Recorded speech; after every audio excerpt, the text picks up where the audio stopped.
অংশগ্রহণ করবেন লালমনিরহাট 2 আসন থেকে নির্বাচিত মাননীয় সদস্য জনাব মোহাম্মদ রুকন উদ্দিন বাবুল। জনাব মোহাম্মদ রুকন উদ্দিন বাবুল, আপনার সময় 6 মিনিট। ধন্যবাদ। মাননীয় স্পিকার, আজ 2026-2027 অর্থ বছরের প্রস্তাবিত জাতীয় বাজেটের উপর আলোচনায় অংশগ্রহণ করার সুযোগ পেয়ে আমি আপনাকে ধন্যবাদ জানাচ্ছি। মাননীয় স্পিকার, বর্তমান বিশ্ব অর্থনীতি একটি কঠিন সময় পার করছে। বিভিন্ন দেশের যুদ্ধ পরিস্থিতি, আন্তর্জাতিক বাজারে অস্থিরতা, জ্বালানি ও খাদ্যপণ্যের মূল্য পরিবর্তন এবং বৈশ্বিক অর্থনৈতিক চাপের মধ্যেও বাংলাদেশ তার অর্থনৈতিক অগ্রযাত্রা ধরে রাখার চেষ্টা করছে। এই বাস্তবতায় দেশের অর্থনীতিকে স্থিতিশীল রাখা, বিনিয়োগ বৃদ্ধি এবং মানুষের জীবনমান উন্নয়নের লক্ষ্য নিয়ে যে বাজেট প্রস্তাব করা হয়েছে তা গুরুত্বপূর্ণ। মাননীয় স্পিকার, 2026-2027 অর্থ বছরের প্রস্তাবিত বাজেটের আকার প্রায় 9,38,000 কোটি টাকা। এই বাজেটে শিক্ষা, স্বাস্থ্য, কৃষি, যোগাযোগ, অবকাঠামো, সামাজিক নিরাপত্তা এবং কর্মসংস্থান সৃষ্টিকে গুরুত্ব দেওয়া হয়েছে। মাননীয় স্পিকার, বর্তমান বিশ্বের সঙ্গে তাল মিলিয়ে বাংলাদেশ আন্তর্জাতিক সহযোগিতার ক্ষেত্রেও এগিয়ে যাচ্ছে।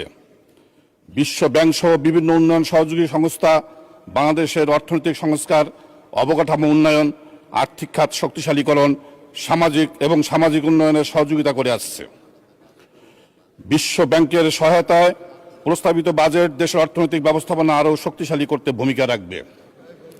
এছাড়াও আন্তর্জাতিক উন্নয়ন সহযোগিতা, বৈদেশিক বিনিয়োগ এবং বৈশ্বিক বাণিজ্যের সুযোগ কাজে লাগিয়ে বাংলাদেশকে আরও এগিয়ে নিতে হবে। দেশের অর্থনীতিকে প্রতিযোগিতামূলক করতে প্রযুক্তি, দক্ষতা উন্নয়ন এবং নতুন শিল্প খাতে বিনিয়োগ বাড়ানো প্রয়োজন। মাননীয় স্পিকার, রংপুর বিভাগের অর্থনৈতিক মুক্তির জন্য একটি বিশেষ অর্থনৈতিক পরিকল্পনা এখন সময়ের দাবি। এই অবহেলিত অঞ্চলের মানুষের ভাগ্য পরিবর্তনে আমি আমার এলাকার তরুণ এবং নতুন ভোটারদের চাওয়া বাস্তব সমস্যার নিরীক্ষে কয়েকটি দাবি অত্যন্ত জোরালোভাবে উত্থাপন করছি। 1. তিস্তা মহাপরিকল্পনা ও নদী ভাঙ্গন রোধ। মাননীয় স্পিকার, তিস্তা নদী আমাদের জন্য এখন আশীর্বাদের চেয়ে দীর্ঘশ্বাস বেশি। প্রতি বছর বন্যা ও তীব্র নদী ভাঙ্গনে হাজার হাজার পরিবার ভিটেমাটি ও ফসলি জমি হারিয়ে নিঃস্ব হচ্ছে। আমি স্পষ্ট করে বলতে চাই, তিস্তা মহাপরিকল্পনা, তিস্তা মেগা প্ল্যান আর কোনো রাজনৈতিক প্রতিশ্রুতির মধ্যে সীমাবদ্ধ রাখা যাবে না। পানি সম্পদ মন্ত্রণালয়ের 10,533 কোটি টাকা বরাদ্দ থেকে অতি দ্রুত তিস্তা নদী শাসনের জন্য স্থায়ী মেগা প্রজেক্ট ও টেকসই বাঁধ নির্মাণের সুনির্দিষ্ট বরাদ্দ দিতে হবে। 2. কৃষক বাঁচানো এবং তামাক চাষের বিকল্প তৈরি। লালমনিরহাট 2 আসনের মাটি সোনাফলা মাটি। এখানে প্রচুর আলু ও ভুট্টা উৎপাদন হয়, কিন্তু হিমাগারের অভাবে কৃষকরা ন্যায্য মূল্য পান না। কৃষি খাতের 28,881 কোটি টাকা বরাদ্দ থেকে কালীগঞ্জ এবং আদিতমারীতে সরকারি উদ্যোগে আধুনিক হিমাগার ও কৃষি প্রক্রিয়াজাতকরণ শিল্প স্থাপন করতে হবে। একই সাথে মাটির উর্বরতা ও জনস্বাস্থ্য রক্ষায় ক্ষতিকর তামাক চাষের বিকল্প হিসাবে লাভজনক ফসল চাষে কৃষকদের বিশেষ প্রণোদনা দিতে হবে। 3. বুড়িমারী স্থলবন্দর কেন্দ্রিক যোগাযোগ ব্যবস্থার আধুনিকায়ন। এই অঞ্চলের বাণিজ্যের মূল চাবিকাঠি বুড়িমারী স্থলবন্দর, কিন্তু লালমনিরহাট বুড়িমারী মহাসড়ক ও রেল যোগাযোগ এখন অত্যন্ত নাজুক। এই যোগাযোগ ব্যবস্থাকে 4 লেনের উন্নীতকরণ এবং রেল যোগাযোগকে আধুনিক ও বাণিজ্যিক বান্ধব করার জন্য আমি সরকারের সর্বোচ্চ পর্যায়ের হস্তক্ষেপ দাবি করছি।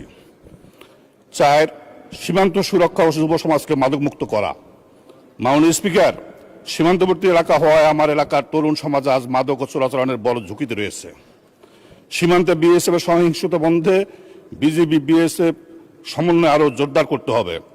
স্বরাষ্ট্র মন্ত্রণালয়ের 31,099 কোটি টাকার বরাদ্দ থেকে ব্যবহার করে সীমান্ত নিরাপত্তা কঠোর করার পাশাপাশি একই সাথে তরুণদের কারিগরি দক্ষতায় রূপান্তর করতে হবে এবং কর্মসংস্থানের ব্যবস্থা করতে হবে।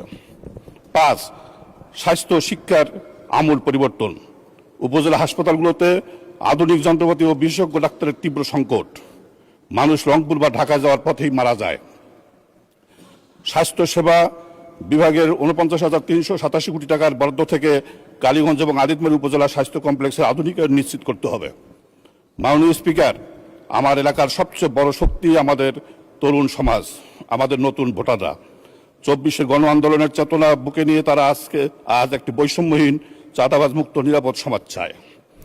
তারা ভিক্ষা চায় না, তারা কর্মসংস্থান চায়, দক্ষ উদ্যোক্তা হওয়ার সুযোগ চায়। তারা এমন একজন প্রতিনিধি চায় যিনি শুধু রাস্তাঘাটে ডিউ লেটার দেবেন না, বরং সংসদে দাঁড়িয়ে তাদের অধিকারের কথা বলবেন।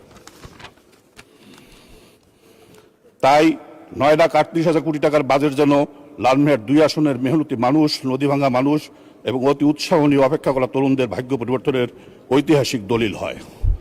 মতপার্থক্য যাই থাকুক না কেন, দেশের উন্নয়ন এবং উত্তরাঞ্চলের ন্যায্য অধিকার আদায়ে আমরা সবাই একসাথে কাজ করতে বদ্ধপরিকর। আমাকে বক্তব্য রাখার সুযোগ দেওয়ার জন্য মাননীয় স্পিকার, আপনাকে আবারও ধন্যবাদ জানিয়ে আমি আমার বক্তব্য শেষ করছি। ধন্যবাদ মাননীয় স্পিকার। বাংলাদেশ জিন্দাবাদ। আপনাকে অসংখ্য ধন্যবাদ মাননীয়